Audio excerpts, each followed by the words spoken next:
What's going on, everybody? Back again for another episode of Sunday Reset with Will and Friends. And this one's going to look a little different. Today, there will be no friends. This is actually going to just be me. And there's a lot to talk about with that. So, when I started this concept, this idea for Sunday Reset with Will and Friends, I'll be honest, I got really insecure about the idea of being, for lack of a better phrase, another white boy with a podcast that, as that trend goes out.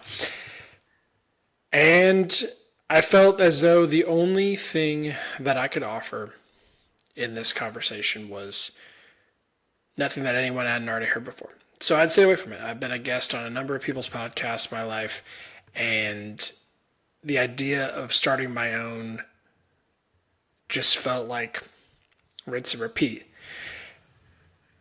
And so I sat back for a while and I said, you know what, I'll keep continuing to join other people's. I'll keep continuing to make content the way I like to make content, but I'll leave podcasting to the experts. I'll leave that to other people. But the more I sat on the sidelines and the more that I thought about it, I was like, well, no, there's something I can do it, but I want to do it in some way that speaks to something more interesting, a different concept. And so the idea was born that what if I make my show truly live? My whole brand on social media is about authenticity and being your whole self. And I thought, what better way to do that than by having a show that's truly live? And it's a cool concept. It's a cool idea. You know, we don't do much live anymore. Everyone's watching a show on Netflix after it comes out. Hell, we're not even, as many people in the millennial generation under, we're not even someone that's going to sit there and wait week for week. We're going to wait till the whole season comes out and then we'll binge it all at once. So why not try to bring people together in one? But the reality is, I got so hung up on the idea of doing it live as a gimmick. Because to me, it was like, that's the only way I can possibly bring value to this conversation. I have to do something like live. I have to do something so different than what anybody else is doing. That's the only way that this could possibly make any sense. And honestly, like, I sat on that for a really long time. And I hung my head on it, and I'm really proud of the episodes that have come out so far. But thankfully, a good friend of mine, or he's become a really good friend of mine and mentor of mine, Mick Hunt, you know, we've spent hours, you know, he was on my last episode, and we've spent a number of hours talking about what I'm trying to accomplish and where I'm trying to go. And he was the one who he just said it in passing. He just kind of said, well, you got to give up the Instagram live. You got to take this seriously, you know? And for him, it was just like, well, that's obvious. Like, there's way better tools out there. There's way better ways we can do this. There's better technology you can leverage. It's so obvious. And as someone who's as successful as he is in his podcast, it makes perfect sense. But to me, it was like, oh, well, if I take down this live idea, who am I in this conversation? And so it really, really hit me. It really, really hurt. Not because he didn't force anything. It wasn't that. It was just forcing me to think about it differently. And I had to kind of face my own demons. I remember I was sitting down with my wife, and we weren't even in the same city. That was the funny part. I was in New York and she was in Austin. We both had to go for work, travel, and then we were just talking about it. And it was a really tough conversation because she was like, well, you made such a big deal about it being live. I want this to be for you. I want this is your thing, and it matters so much to me. And then what it forced me to kind of think about was, I don't think my only value in this conversation is hanging my hat on a gimmick. Something that I haven't talked a whole lot about in my content is I have a really deep struggle internally with battling my own ego. Because I'll be honest, there's a part of me inside that knows what I'm capable of and knows what I'm able to do. And I spent the better part of, if anybody who's listening knew me in my late teens and early 20s, I was such a pretentious and full of himself asshole. And I went out of my way to need to show everybody how smart I was and how quick on my feet I was and all these wonderful things to hide from these insecurities that I had, that hopefully no one would realize that maybe I'm not as smart as I think I am and maybe I wasn't worth their time. And why that's important is because I really, really, really am, at this point in my life, would hate who that person was. I hate that part of my life for a number of reasons, but specifically that. And so I have fought very, very hard to bury that side of me. And in a lot of ways that needed to happen. I needed to push that part away because I needed to humble myself and learn and grow and develop skills and actually not build my confidence on a house of cards, but really build it brick by brick. But the unintended consequence of that is I've leaned so heavily into self-deprecation, and I've leaned so heavily, oh, it's not me, it's not me, it's not me, that I have a really, really hard time taking ownership and being proud of my accomplishments and proud of what I've come. I started this whole content creation journey when I was in a bit of a transition period in my life, and I just started with a simple blog post talking about something that was very deeply personal to me. Talking about the night that my girlfriend died unexpectedly, and I'm the one who was the one who called emergency maintenance, and I'm the one who had the cops come, and I'm the one who got questioned by the police. And I, talking about that whole night,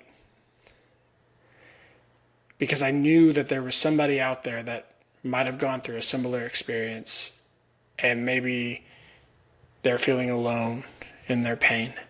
And I thought, what if I were to just bare my soul and make that person feel less alone the way I felt alone in my struggle? And that's all it ever was. That's all it ever really matters to me anymore. And so I kept writing, and I kept writing, and I kept writing, and eventually I did years of blog posts, which eventually led me to writing a book, which is something that I frankly never thought I could do, right? I have loved writing since I was a kid, and my sixth grade teacher will tell you, outside of going to the MBA, the thing that I wanted to accomplish most in this world was be a writer and write a book. And yet I didn't believe that I was capable of actually having the discipline to sit down and do it. And then I fucking did it. And then in the process of doing that, then I started realizing, hey, I'm self-publishing. I got to figure out a way to get this out there, and let's find different creative outlets because this book's almost done. So then that started the content creation. That started me making videos and talking about my mental health journey. That way it also led to appearing on podcasts. And at this point now, I've done 10 different guest appearances so far, and I love it every single time. And now I'm in a place where I've done a good job of sharing my story. So what's next? What's the evolution? What am I trying to do with this mission? I could never have imagined writing that first blog post about my mental health journey being where I am today. But I'm so incredibly proud that I'm here. And now the next phase of this is me finding a way to help others share their stories. Because I'm not the only one who feels alone in these struggles. But I also only have my own lived experience. So how can I help elevate others to share their stories when they're comfortable? To help find other people who maybe my story doesn't resonate with them, but somebody else's does. And we can create a bridge. And I firmly, wholeheartedly believe it's funny that my book's called One Step Forward. ideally in the right direction. And most people assume that it's something to do with, oh, well, you just got to take things one step at a time. And I love that idea, and I'm not going to dismiss that. However, when I came up with the name of it, what it really spoke to was, I want to be the person in my circle that's willing to share my story and take those steps forward first. Because I firmly, firmly believe that one person, or most people, frankly, want to share their story. They want to tell you what's going on in their life. They want to tell you about that awful thing. But more often than not, they're terrified to do it. It's hard to be the first one to raise your hand. Anytime you've ever been in a large group thing and the speaker or presenter says, hey, show of hands, no one wants to raise their hand first. But then one person does, talks a little about their experience, and then suddenly everyone's like subconsciously given permission to do the same thing.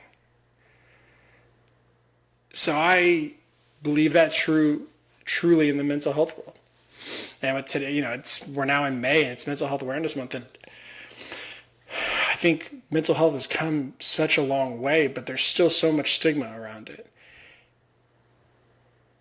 So the best thing that I can offer is to share my story and put it out there. That's what I started doing. That's what I wholeheartedly believe. But again, I can only speak from my own lived experience. I'm not an expert. I'm not a therapist. I am not someone who's clinically trained. I can only speak from the places that I've grown and developed and lead. And so my offering to the world is to share that. And I've done that in spades, and I'll continue to keep fighting that fight. But the next evolution for me is to have these conversations with other folks who have other lived experiences, who are comfortable sharing those stories and putting themselves out there to make others feel less alone. And I feel that as though in today's world, the podcasting is not going anywhere. So why not find this as an avenue to help people share those stories, to help bring about the parts of us that maybe we're afraid to admit to each other, that we're afraid other people might see us differently. I want to be the person that someone can feel comfortable with and sit down with and have a conversation. And again, we put it out there, and who knows, maybe that gets one listener, it gets 1 million downloads. I have no idea what's going to happen in between. But if one person feels less alone because of something that myself and my guests have created, it makes it all worth it. Because I know when I was in the darkest parts of my life, I felt so alone. And I don't care if you're talking about depression, anxiety, any of those dark matters that sit in the back of our minds. Where they thrive the most is you feeling alone in your struggle. Because you're not so scary when you're on your own. So the more we can share, the more that we can build these bridges between each other, the better off we all tend to be. And maybe that opens the door for someone to speak to their significant other, or speak to their best friend, or their parents, or their sibling, or whoever's in their life that matters to them. Maybe it gets them to open up to them, and maybe, just maybe, we save someone's life. My favorite thing that has happened in the last, I guess I'm on year 5 or 6 of this journey at this point. I guess now, maybe more like 7. My favorite part is still just getting the random message from whether I know the person or not, saying, hey, that video hit me, or that thing that you said, or reading your book, or whatever the case, it hit me so hard, and I know I never put it that way, or I never connected those dots, but thank you so much for putting it out there. No amount of money can ever replace that feeling, and I don't pretend for a second that I can save everybody. I would if I could, but I don't think I can. I love a great quote that someone brought to my attention, which is,